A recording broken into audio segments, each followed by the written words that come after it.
Tommy Rooney is with us. Tommy, good morning to you. Morning, Ger. Morning, Shane. How are you? I'm good. How are you doing? I'm very well. We're not doing the power rankings this week. No. Okay. We can't be doing it every week. I think we can't can. be doing it every week. I think we should open this. I think we should ask the public what they want. Do we want to do the power rankings every week? They're supposed to bob up and down. Because otherwise you're just going to have Kerry 1, Dublin 2 the whole season until they meet in an All-Ireland final, and there's nothing to talk about.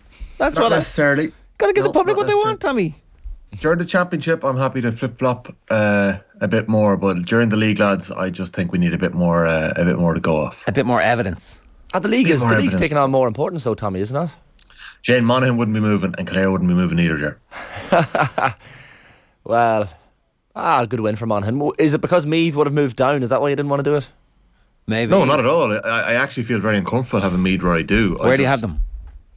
Are Meath 14th? Right. Yeah. No, Meath are 13th. Yeah, I feel uncomfortable because I had Meath at 15th early on.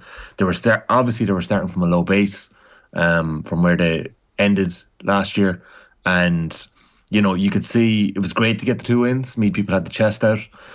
They were a bit louder on social media, but you could definitely see that there was a rawness to this team, and that was absolutely proven on Saturday night. It was like under 9s against a senior team. Derry's at times. Derry's second goal. I don't know if I thought it was beautiful.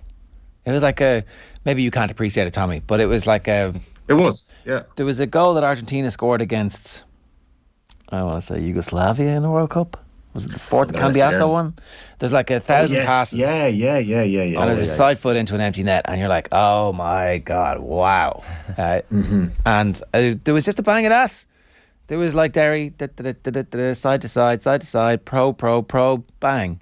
And well, that's an interesting point, Ger, because I think that illustrated the difference between the two teams. Derry knew how to strangle the life out of that game when Meath kicked the long ball. Now, Meath got away with it against Cork, and they got away with it against Clare to an extent. I actually thought Clare might punish them a bit more by kicking away possession, because it's what Clare thrive on. Cork are obviously on their own journey, and they're just not there yet.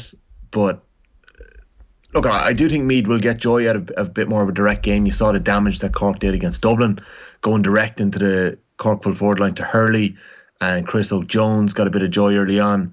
I do think that can work for Meath. I just think when the rain is raining like it was in Derry and Owen Begg, and you haven't got your main forwards, you haven't got your main kicker in midfield, try and hold on to possession a bit more. You played that way for 6 years under McEntee.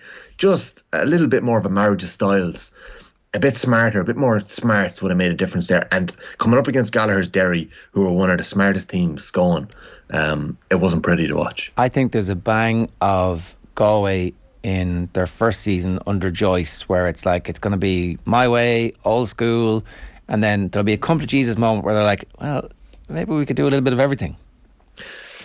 Possibly, although I don't know if you heard Colin O'Rourke on with Tommy Tiernan on Saturday night, but it's well worth listening back to.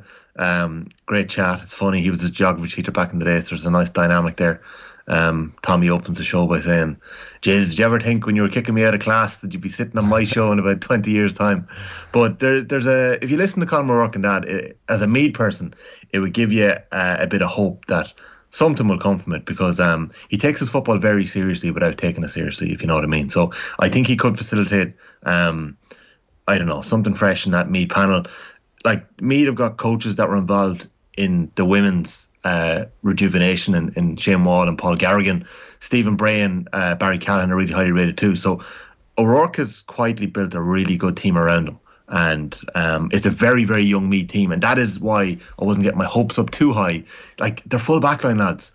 Flood, James O'Hare's played a couple of games, Adam O'Neill. Like, this is their first year. They're playing Division 2 football for the very first time, and you're seeing it with Kerry. Like, Kerry had only 5 players started the All-Ireland final at the weekend. An absolute shadow of the team we'd expect to see.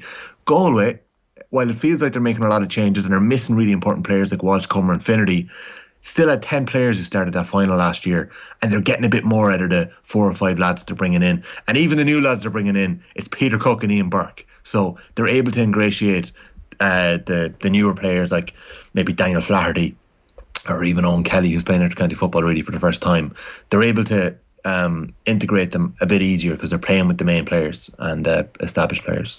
Yeah, okay, and I can see how it's very difficult to make any changes to Kerry in the power ranking on the basis of what we're seeing at the moment, because it's not the real. It's not Kerry. No. Yeah.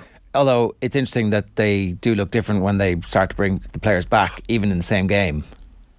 Isn't it scary how different or how good Clifford looked compared to everyone else? And there was I was at Clare Kildare, and I don't know how much you want to get into it, but there was a little bit of a bang of that off Daniel Flynn when he came on. Clearly wasn't fit. Nowhere near the power that you usually see Flynn showing in Croke Park when he could take on half the Dublin defence and put it in the top corner. But he was just, in that last 20 minutes, he was just operating on a different level to everyone else. Kicks a point off his left foot to equalise the game when he had no right to kick it. Dara Kerwin won a brilliant mark, dropped it short. Won the next ball, kicked it wide. Ben McCormick hit the post. Clare were 6 points down and they missed 3 shots in a row. Flynn gets his first touch and puts it over the bar. So I don't know, the difference between the very, very best in this sport and those that are very, very good can be quite stark sometimes. And I think we saw that at the weekend when David Clifford comes on, takes him 3 seconds, a hop, a skip, a bounce, and he puts the ball over the bar. And some of his points are freakish. And I don't really want to talk about Clifford because we're going to spend half the year talking about him. No, but we should. I think actually the difference. Well, it because it was Maradona against Belgium, that photograph at one stage where, and then he just kicks it, and you're like, the super slow mo. If the photographer was just in the right place, you would have been able to put that right beside the picture of Maradona against Belgium and be like, yeah, this is what we're looking at here. This is the level of talent. Yeah. And hey, the same applies probably to Jack McCaffrey's year. I don't know, it did the heart a bit of good, I think, just to see, and I don't know whether it was the boots, but how fast he still was.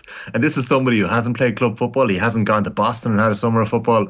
He's just been living life, and he still had that ability and that pizzazz, Paddy Andrews described it as in the football pod this week, in his bones to just take on the Cork defence and pop the ball over the bar. So that was quite scary to see. Tommy, a controversial moment, judging by social media, a controversial moment at the end of the Clare Kildare match. Emmett McMahon getting blown up for a double hop. You couldn't see it in the shot. His kick went over the bar, did it?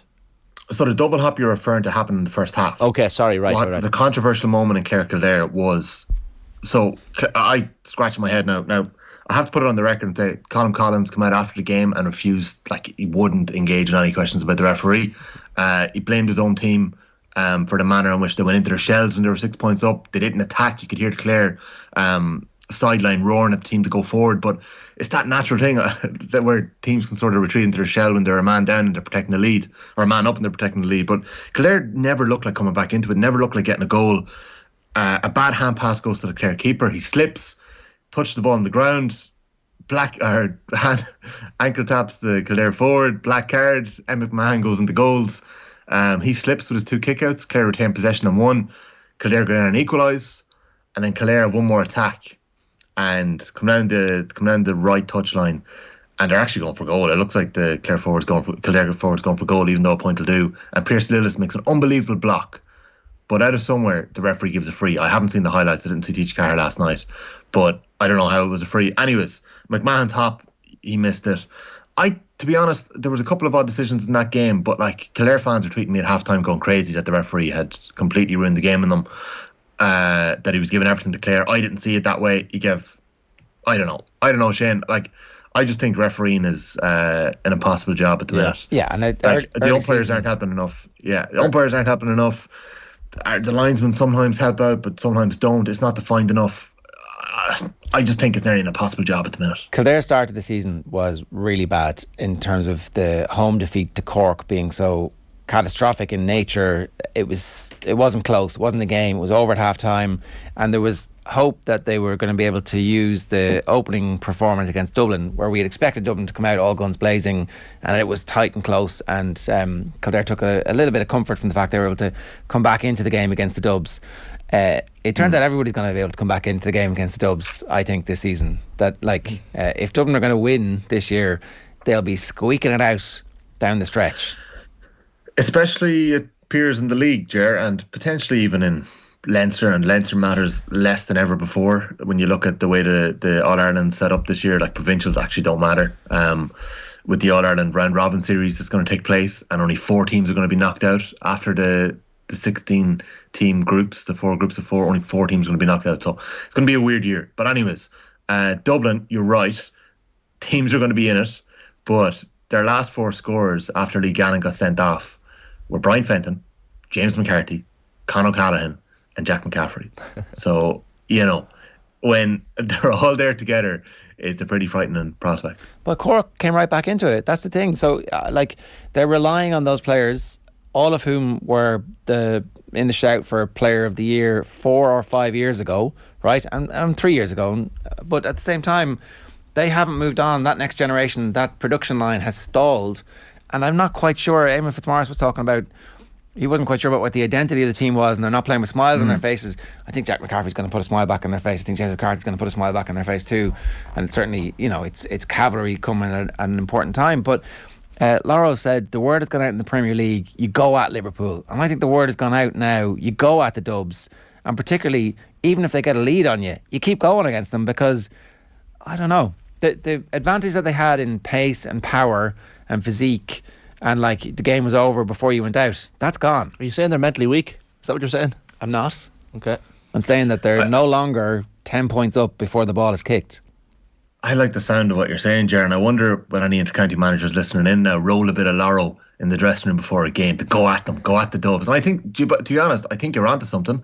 I don't know about the lack of smiles on the faces.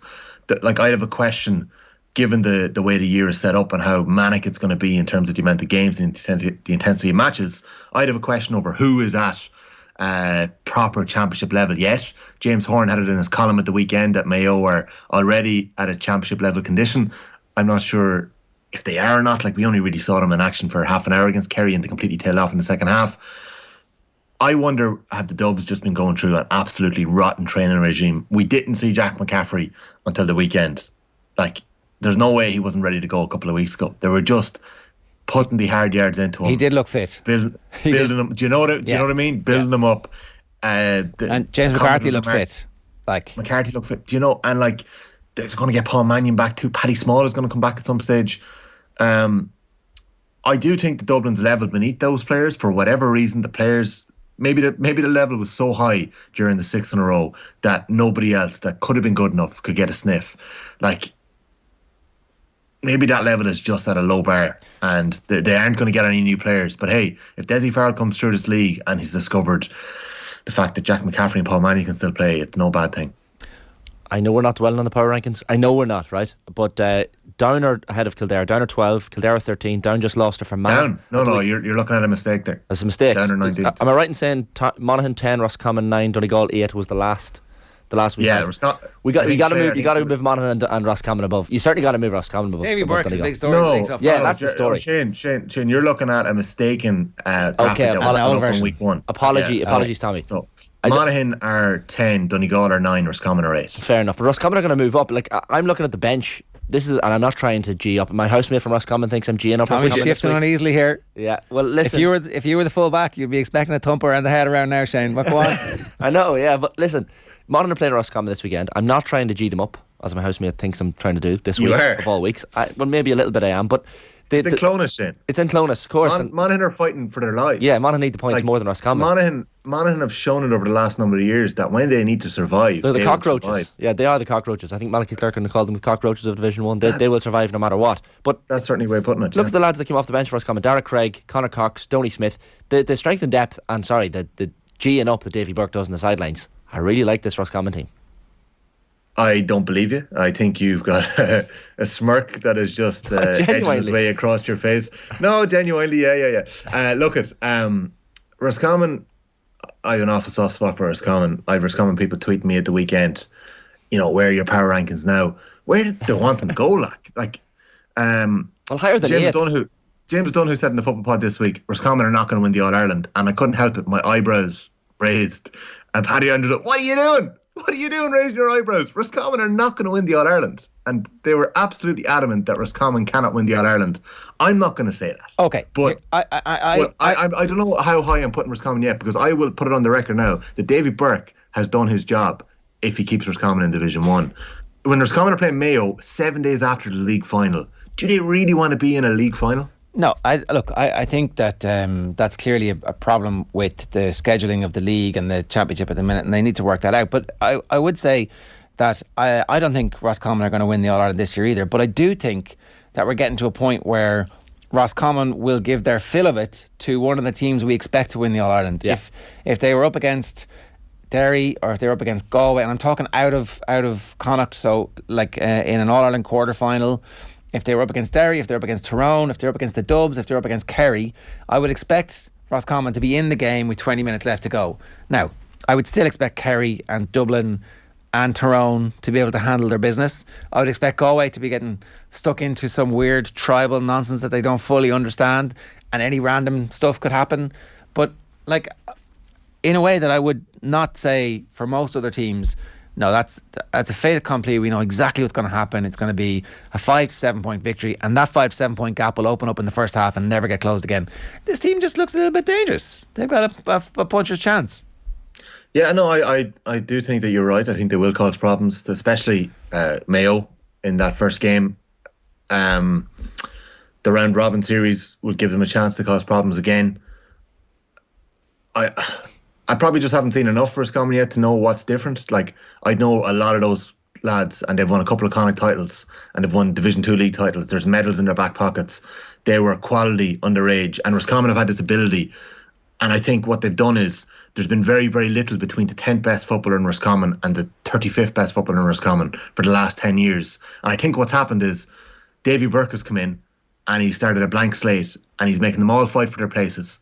And we're seeing Cox on the bench, Donny Smith on the bench, Murtaugh's starting one day, Kieran Murtaugh's not starting another day when he was captain before. And there's that little bit more of a genuine manager bounce that we're seeing now. And we actually are seeing that. But like, they're going to clone us this weekend. And Monaghan are fighting. Yeah, they're fighting for their lives. Big like game. Armagh went down there. Like, Armagh butchered chances. What is wrong with Tyrone? Tyrone were in command of that game the first day around, and there was common, I don't know, the crowd or something just dragged them over the line. They got 3 goals in the last 15 minutes. Big game. One last thing that I did want to ask, right? There's still a quirk of fate where a good team from Division 2, through a bad run of results over the next 3 or 4 weeks, could end up in the Tailteann Cup. We won't know about that until, obviously, the end of the provincial championships. Would it be a disaster for a good team to go through the Tailteann Cup and have the experience that Westmeath had? Or are the good teams too up their own holes to be able to get the benefit of the Tailteann Cup? I think you're right. I think you're spot on. I think the traditional counties, you might say, traditional, they're too up their own holes, to be honest. I don't think Meath want to be in the Tailteann Cup this year. I really don't think Cork want to be in the Tailteann. I think those two teams have designs on year 2 of the project they're in, of being good enough to be in Division 1 and stay in Division 1. And they want to replace, say, a Donegal or possibly a Monaghan at the minute. They want to replace where Kildare have been. That's where they fancy themselves and they see themselves. I don't necessarily think it'd be a good thing for Clare to slide into the Tailteann Cup, because they have operated in Division 2 for 7 years. They were a top 8 team last year. They have a lot of young players breaking through. They've won a Tommy Murphy Cup before. Don't think it did the county any good at the time. They've been in Division 2 is what they need. In saying that, what Westmeath got last year, I truly believe they're the second best team in Leinster at the minute.